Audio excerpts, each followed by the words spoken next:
E aí pessoal, beleza?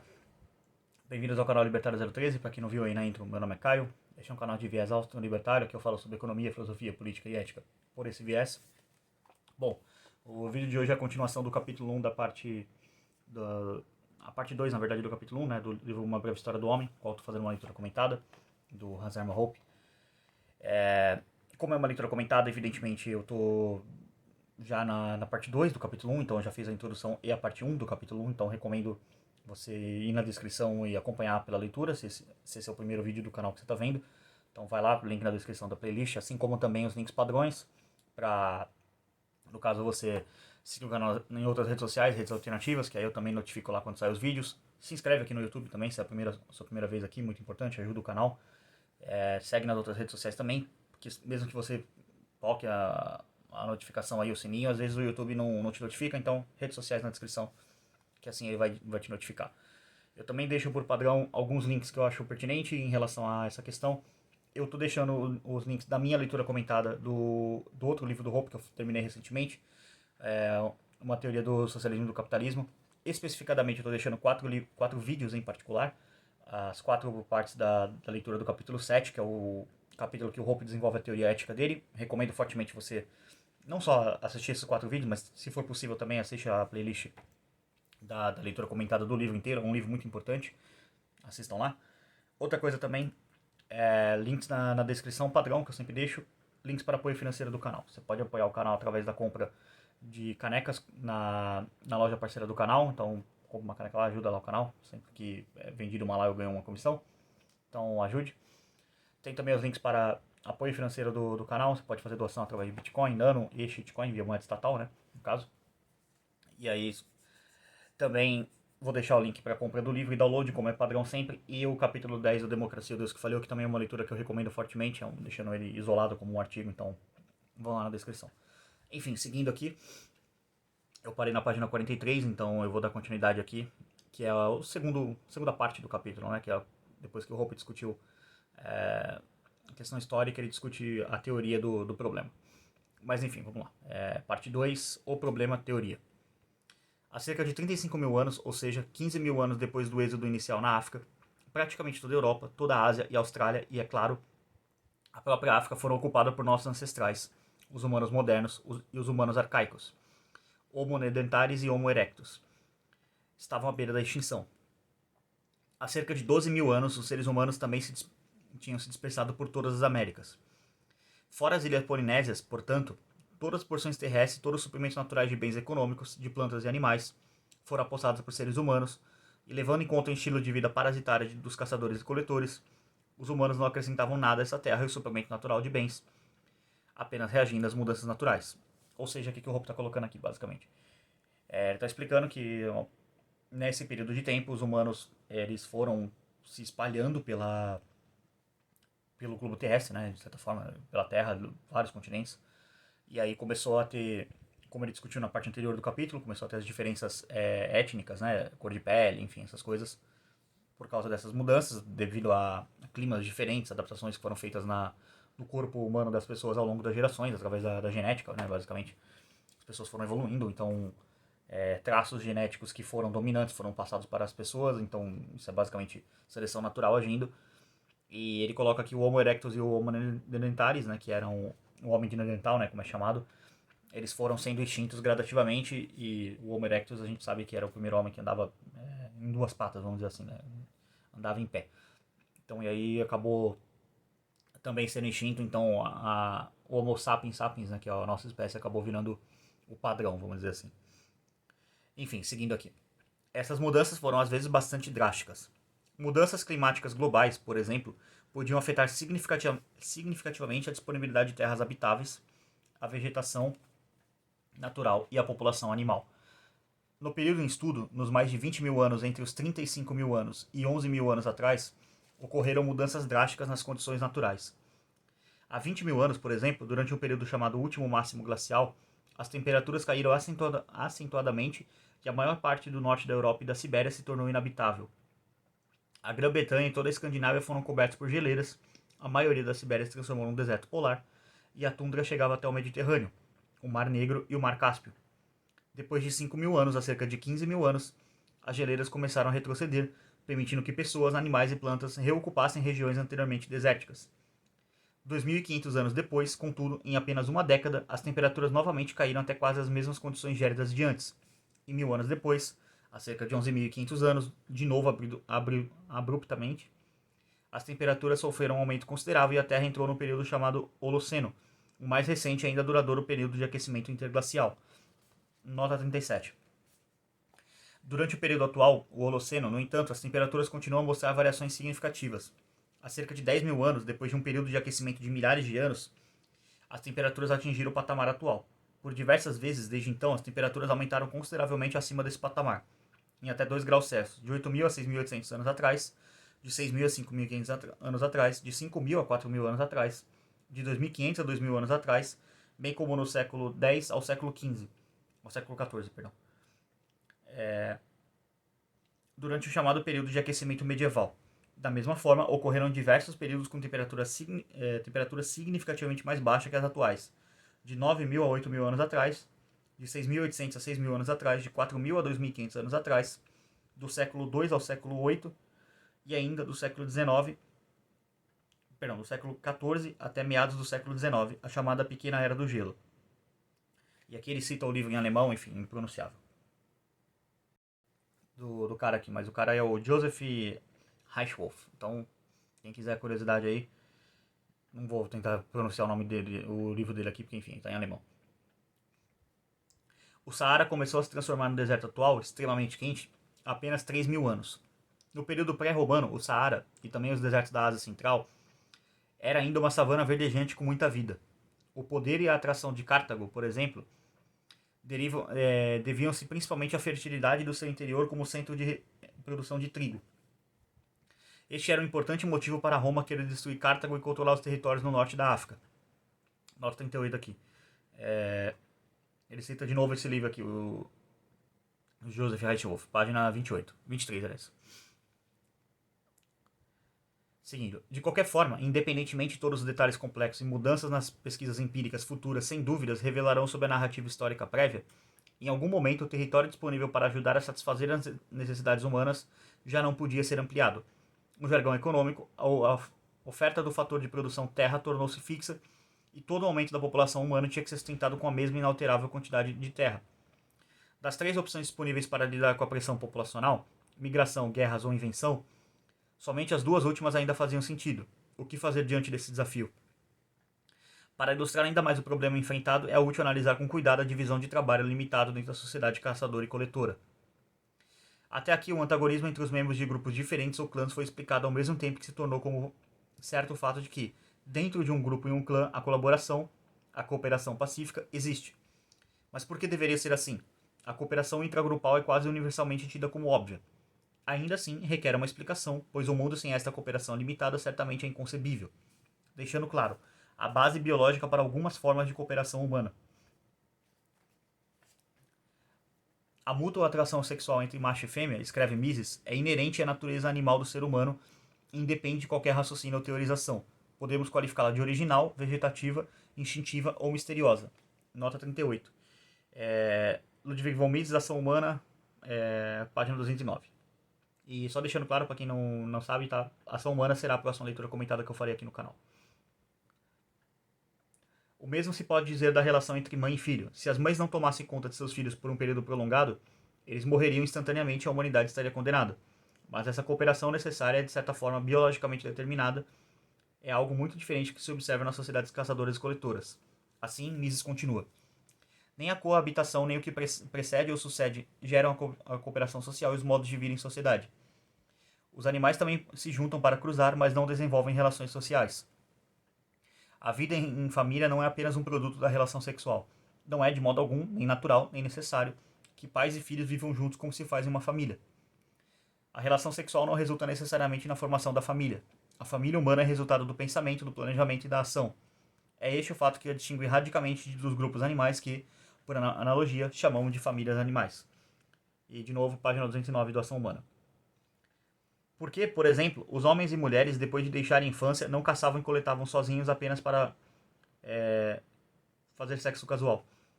Porque não ocorreu o que já foi descrito como tendo ocorrido para grupos de humanos já no plano individual, de uma pessoa diante de um suprimento limitado de recursos naturais, afastando-se de outra, a fim de evitar conflitos até que toda a Terra seja explorada, e depois de uma guerra de todos contra todos, e não uma guerra de membros de um grupo contra membros de outro grupo, irrompe. A resposta é: por causa do reconhecimento de que a cooperação é mais produtiva do que a ação autossuficiente e isolada. A divisão de trabalho e a cooperação com base nessa divisão aumentaram a produtividade do trabalho humano. Há 3 motivos para isso. Primeiro, há tarefas que excedem o poder de um só homem e exigem o esforço combinado de vários homens a fim de serem executadas. Certos animais, por exemplo, talvez sejam grandes ou perigosos demais para ser caçados por um só indivíduo, exigindo a cooperação de muitos. Ou existem tarefas que poderiam, em princípio, ser executadas por um indivíduo, mas cuja execução levaria tanto tempo para um ator isolado que o resultado final parece não valer o esforço. Somente a ação coordenada pode realizar tais tarefas, em um tempo suficientemente curto a ponto de valerem a pena. Procurar plantas ou animais comestíveis, por exemplo, é algo cheio de incertezas. Num dia alguém poderia se deparar com plantas e animais comestíveis rapidamente, mas às vezes alguém poderia procurar alimentos em vão por muito tempo. Mas, se alguém dividir o risco, ou seja, se vários coletores ou caçadores começarem suas buscas separadamente, chamando uns aos outros quando alguém tiver sorte, então a coleta e a caça talvez se revelem empreitadas rotineiramente bem-sucedidas para cada participante. Em segundo lugar, apesar de o ambiente natural enfrentado por todas as pessoas ser mais ou menos o mesmo, cada indivíduo, até gêmeos idênticos, é diferente um do outro. Os homens, por exemplo, são significativamente diferentes em suas habilidades em relação às mulheres. Por natureza, os homens são tipicamente melhores caçadores e as mulheres melhores coletoras. Os adultos são significativamente diferentes em suas habilidades em relação às crianças. Algumas pessoas são fisicamente fortes e outras demonstram grande habilidade. Algumas são altas, outras rápidas. Algumas têm boa visão, outras possuem ótimo olfato. Levando em conta tais diferenças, é obviamente vantajoso dividir as tarefas necessárias para garantir uma vida confortável, de modo que cada pessoa se especialize nas atividades na quais leva vantagem sobre as outras. As mulheres coletam e os homens caçam. Os indivíduos altos pegam frutas das árvores e os mais baixos especializam em colher cogumelos. Corredores transmitem mensagens. Os indivíduos com boa visão podem observar acontecimentos distantes. As crianças são usadas na exploração de tocas pequenas e estreitas. As pessoas com grande habilidade manual produzem instrumentos. As mais fortes especializarão em matar, etc. Ou seja, o que é que o Hope está colocando aqui? Isso é basicamente a divisão do trabalho. Isso aqui é você como indivíduo reconhecer que você não pode possivelmente ser bom em todos os aspectos de cooperação, de produção de bens, enfim, mesmo numa sociedade muito rudimentar, e que é melhor você trabalhar junto com outras pessoas, cooperar com outras pessoas, porque assim todo mundo fica mais produtivo, todo mundo ganha em relação a isso, e é mais benéfico para todo mundo, para a sobrevivência do clã, daquela família, daquele grupo que vive junto, vamos dizer assim. Enfim, seguindo. Em terceiro lugar, mesmo que os membros de uma tribo sejam tão diferentes um do outro, de modo que uma pessoa seja mais eficiente em qualquer trabalho inimaginável do que a outra, a divisão do trabalho ainda é em geral mais produtiva do que o trabalho isolado. Um adulto pode ser melhor em qualquer atividade do que uma criança, por exemplo. Levando em conta o inegável fato da escassez do tempo, contudo, mesmo no pior cenário possível, isso faz sentido econômico, isto é, leva uma quantidade maior de bens produzidos por unidade de trabalho. Se o adulto se especializa nas atividades que demonstram maior eficiência, em comparação com uma criança, e deixa para a criança atividades em eficiência geral menor dela comparativamente inferior, e deixa para a criança atividades em que a eficiência geral dela é comparativamente inferior. Ponto final aqui. Quebrou a página que aí eu me perdi. Enfim, seguindo. Apesar de o adulto ser mais eficiente do que a criança em coletar lenha, por exemplo, a superioridade maior do adulto na caça de grandes animais torna a coleta de lenha uma perda de tempo. Assim, ele preferiria que a criança pegasse lenha e usaria seu tempo precioso para realizar atividades que é mais eficiente, isto é, a caça de grandes animais. Ainda assim, e apesar de essas vantagens criadas pela divisão do trabalho explicarem a cooperação intratribal em lugar das guerras, e com base na colaboração talvez inicialmente motivada puramente por interesses próprios, o desenvolvimento gradual de sentimentos de solidariedade, boa vontade, em relação ao companheiro, sentimentos que vão além de qualquer tendência biológica que possa existir para a relação especial e mais do que amigável entre parentes, essa explicação ainda é incompleta. Levando em conta o caráter peculiar e parasitário das sociedades caçadoras e coletoras e presumindo que o território seja fixo, invariavelmente surge um momento que o número de pessoas excede o tamanho máximo do grupo e o padrão médio de vida diminuirá, ameaçando a solidariedade intragrupal previamente estabelecida. Nota 41 aqui. Empiricamente, parece que o número mágico, isto é, o número ideal para o tamanho populacional de uma sociedade caçadora e coletora, era algo entre 50 e 100 pessoas para um território de cerca de 50 a 100 milhas quadradas, uma pessoa por milha quadrada. Por volta desse ponto específico, todas as vantagens oferecidas pela divisão do trabalho são exauridas. Se o tamanho populacional excede esse número mágico, os padrões médios de vida seriam cada vez mais ameaçados, e esta ameaça aumentava cada vez mais se tribos vizinhas, devido a seu próprio crescimento populacional interno, aumentassem suas incursões territoriais, diminuindo assim ainda mais a oferta de bens fornecidos pela natureza disponíveis para o membro da primeira tribo. A pressão populacional interna, assim como a externa, passa então a exigir uma solução para um problema cada vez mais urgente, a própria sobrevivência. Então, seguindo aqui. Esta situação é compreendida e explicada pela lei dos rendimentos. A lei dos rendimentos, popularmente, mas de alguma forma também equivocadamente chamada de leis dos rendimentos decrescentes, afirma que para uma combinação de dois ou mais fatores de produção existe uma combinação ideal, de tal forma que qualquer desvio envolve desperdício de material ou perda de eficiência. Nota 42 aqui. Página 165, 163, 167, a 163 a 167 da Ação Humana. Seguindo aqui. Anteriormente, a temática foi abordada da mesma forma pelo autor em Mises, Socialismo. Enfim, ele está fazendo algumas citações aqui de livros, não especificadamente uma parte. Mas também citou um livro do Hoppe que está em alemão, então não vou tentar pronunciar.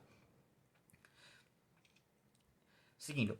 Aplicado aos dois fatores de produção, trabalho e terra, bens naturais, a lei implica que, se houver aumento na quantidade de trabalho, população, enquanto a quantidade de terra e a tecnologia disponível, caça e coleta, permanecem as mesmas, eventualmente se chegará a um ponto que a produção física por unidade de trabalho alcança seu ponto máximo. Este ponto determina a população ideal.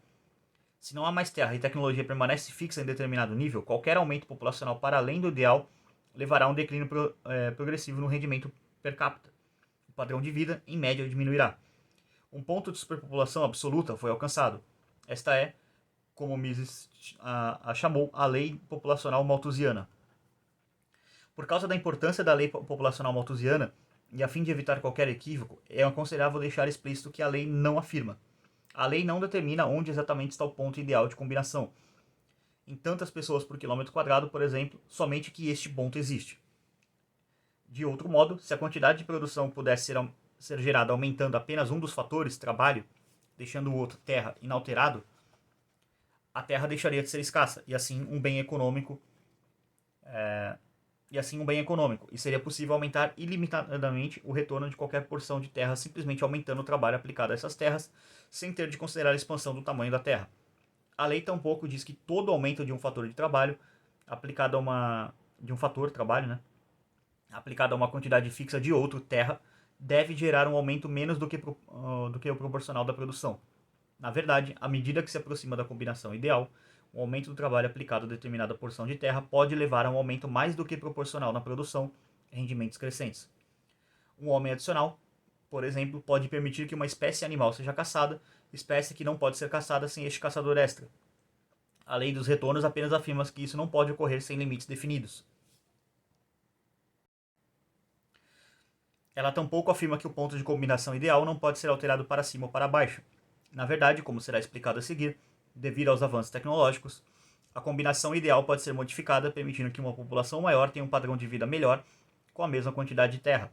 O que a lei dos rendimentos diz é que é somente considerando o estado de desenvolvimento tecnológico, o modo de produção e um grau correspondente de especialização, existe uma combinação ideal para além do qual o aumento na oferta de trabalho necessariamente levará a um aumento menos do que proporcional na produção ou a nenhum aumento. Realmente, para as sociedades caçadoras e coletoras, as dificuldades de fugir da armadilha malthusiana da superpopulação absoluta eram mais graves do que esses aspectos da lei dos rendimentos podem indicar, pois apesar de tais qualificações poderem dar a impressão que só se precisa de inovação tecnológica para escapar dessa armadilha, esta não é a verdade completa.